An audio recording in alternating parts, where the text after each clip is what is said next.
ઓમ નમો નારાયણ. હું અરુણાબેન પી ગોસ્વામી સુરતથી તમારું સ્વાગત કરું છું અરુસ કિચનમાં. તો આજે આપણે બનાવશું મેથી અને મકાઈનું શાક. તો એના સારું આપણે આટલી મેથી લીધી છે. તો એક નાનો પૂરીઓ હતો એને આપણે આ રીતે સાફ કરીને લીધી છે. તો ધોવાની બાકી છે હજી. અને બે મકાઈ, તો બે મકાઈ લીધી છે આપણે. અને મરચાં, તો તીખાસમાં આપણે ખાલી લીલા મરચાં જ નાખવા છે, લાલ મરચું નથી વાપરવું. તો આ 4 મરચાં મોટા લીધા છે આ રીતના, અને આ થોડાક વધારે તીખા. તો તીખાસ તમે તમારા હિસાબે સેટ કરી શકો એમ. અને થોડુંક આપણે લસણ લીધું છે, એક ગાંઠિયો, અને થોડુંક પનીર. તો પનીર આપણે છીણીને નાખશું એમાં. અને લીલા ધાણા, વઘાર માટે હિંગ લીધીશ, અને નોર્મલ મીઠું મરચું અને જીરું એ જોશે. મીઠું ને આ આપણે બસ આટલું, તેલ ને પાણી એટલું જોઈએ. તો પહેલાં આપણે આ મેથી છે એને, અત્યારે ચોમાસું છે તો મેથીમાં બહુ માટી બહુ હોય છે. તો આને થોડીક વાર આ રીતે પાણીમાં પલાળી દઉં.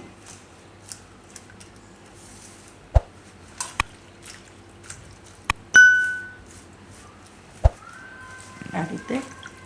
તો ધૂળ હોય તો નીચે બધી બેસી જાય એમ. પછી પાછી કાઢીને જારીમાં આપણે એને ધોવું. તો થોડીક વાર રહેવા દેવું એને આપણે આમાં. તો હવે આપણે મકાઈ, તો મકાઈ, એક મકાઈ આપણે છીણવાની છે ને એક મકાઈના આપણે દાણા કાઢવાના છે.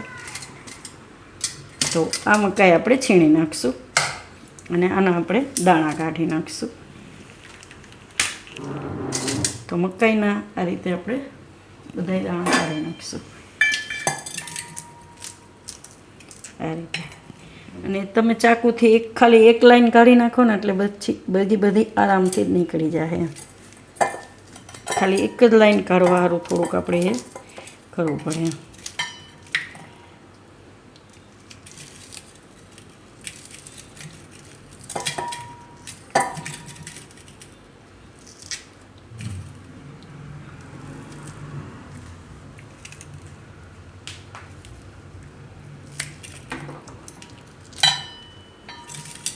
હવે આમાંથી આપણે આ રીતે આરામથી બધી નીકળી જાય, બધી લાઈન આ રીતે નીકળી જાય.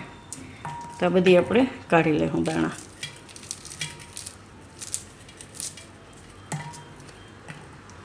તો એક આપણે મકાઈના દાણા કાઢી લીધા છે, એને થોડુંક પાણીથી ધોઈ નાખશું.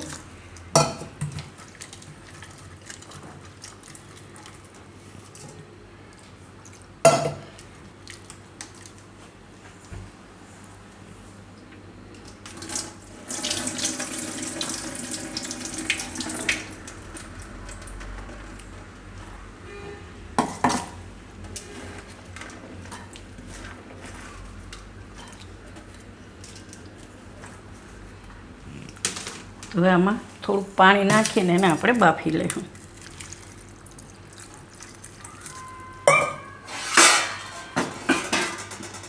ગેસ ચાલુ કરશું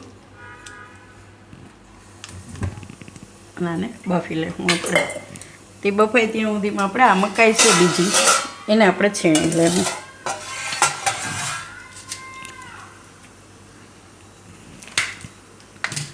તો આને આપણે છીણી લઈશું.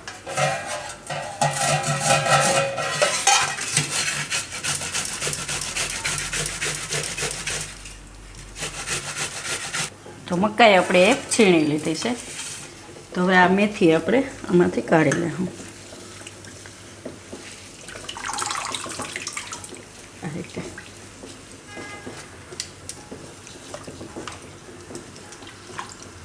લઈ આવી તો મૂળિયામાં તમે જુઓ તો નકરી ધૂળ જ હોય આખી.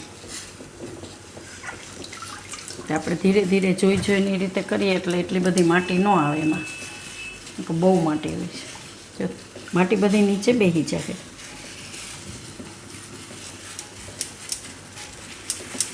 હવે આને હજી એક પાણી એમને ધોઈ નાખીશું આ રીતે.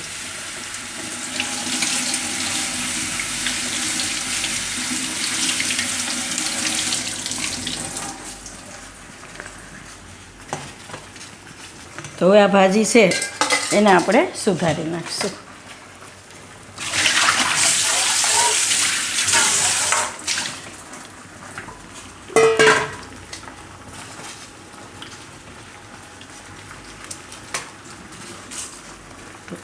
અને આ રીતે આપણે સુધારી લઈશું. તો મેથી આપણે સુધારી લીધી છે. હવે આદુ મરચાં અને લસણ એ બધું આપણે આમાં ચીલી કટરમાં ક્રશ કરી લઈશું.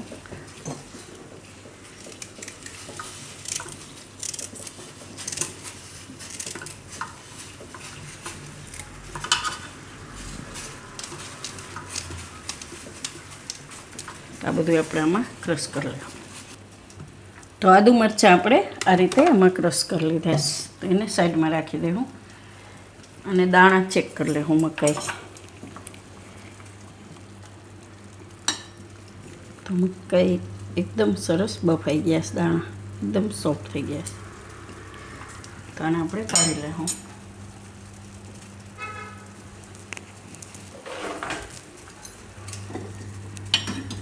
અને વઘાર માટે તેલ ગરમ મૂકી દઈશું આપણે. તેલ ગરમ થાય ત્યાં દાણા આપણે કાઢી લઈશું. તો 1 ચમચા જેટલું આપણે તેલ નાખવાનું. તેલને ગરમ થવા દઈશું અને દાણાને આપણે કાઢી લઈશું.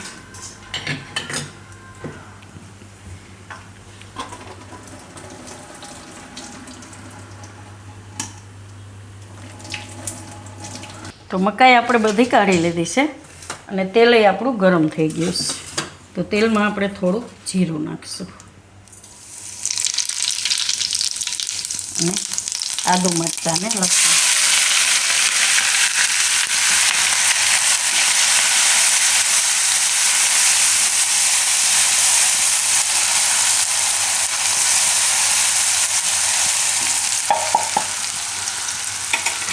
અને હિંગ.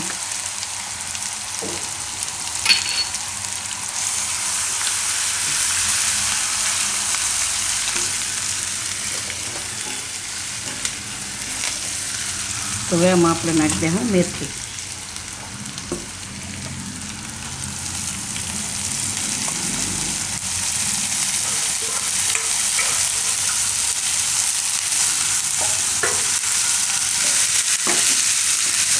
આને ખાલી તૈયારી કરવામાં જ વાર લાગશે તમારે, પાકવામાં વાર નહીં લાગે. આપણે દાણા બાફેલા જ છે એટલે.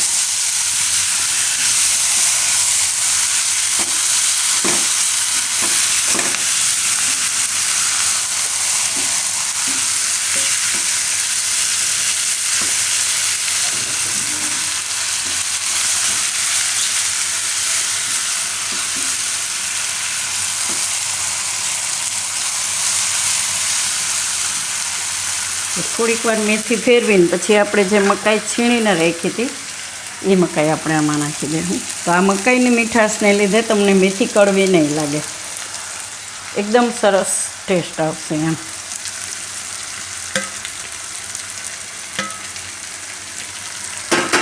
તો આને આપણે મિક્સ કરી લઈશું. તો આ રીતે આપણે મિક્સ કરીને થોડીક વાર ફેરવી લેવાનું. તો હવે બીજા મસાલા એમાં નાખી દઉં આપણે.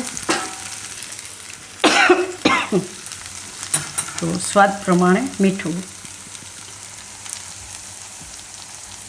થોડુંક વધારે મીઠું જોઈએ આપણે, કેમ કે મીઠાશ હોય ને એટલે થોડુંક ખારું વધારે જોઈએ એમાં. ધાણા જીરું થોડુંક. બીજા મસાલા આપણે નહીં નાખીએ. તીખાશમાં આપણે લીલા મરચાં નાખ્યા અને આનો આપણે જે ઓરિજિનલ કલર છે એ જ રહેવા દે. હું એમાં હળદર નહીં નાખીએ. થોડાક નાખશું લીલા ધાણા.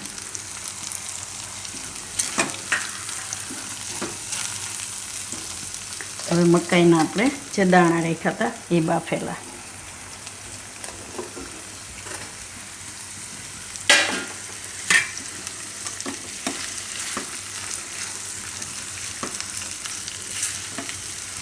થોડુંક આમાં પાણી નાખશું આપણે.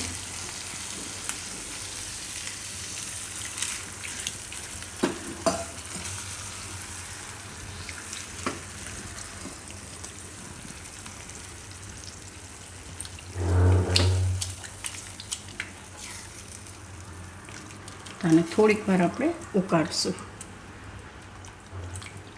તો આ રીતનું આપણે થોડું રસબસતું થાય એટલું પાણી નાખવાનું એમ. તો આને આપણે થોડીક વાર ઉકાળી લીધું સારી રીતે. બધી પાકેલી જ વસ્તુ છે, મેથીની બહુ વાર નહીં લાગે અને મકાઈ આપણે બાફેલી છે એમ. એટલે આને બનતા એટલી વાર નહીં લાગે, ખાલી તૈયારીમાં જ થોડીક તમારે ટાઈમ રહે. તો હવે આમાં આપણે નાખીશું પનીર. તો આ પનીર ઓપ્શનલ છે, તમારે ન નાખવું હોય તો સ્કીપ કરી શકો. તો થોડુંક આપણે આમાં નાખીશું પનીર.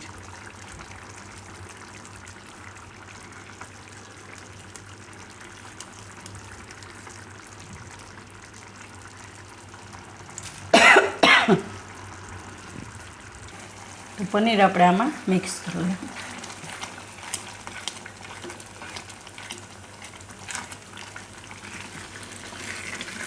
એકદમ મસ્ત લાગશે શાક. તમને રોટલી ભાખરી પરોઠા ગમે નહીં યારે ખાઈ શકો, અને ભાત આરે એકદમ સરસ લાગશે. તો થોડાક ધાણા હજી નાખી દઉં.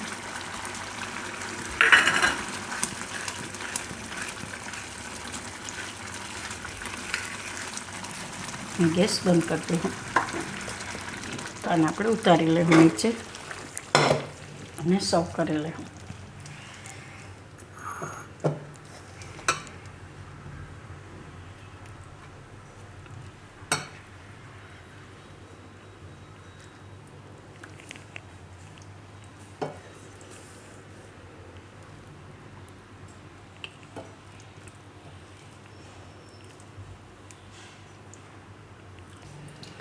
તો તૈયાર છે આપણું મેથી અને મકાઈનું શાક. તો જો તમને મારી આ રેસીપી પસંદ આવી હોય તો એને લાઇક કરજો, શેર કરજો અને મારી ચેનલને સબસ્ક્રાઈબ કરજો. અને બેલ આઇકન દબાવવાનું ના ભૂલતા. કમેન્ટ કરીને કહેજો કે તમને કેવું લાગ્યું આ મેથી અને મકાઈનું શાક.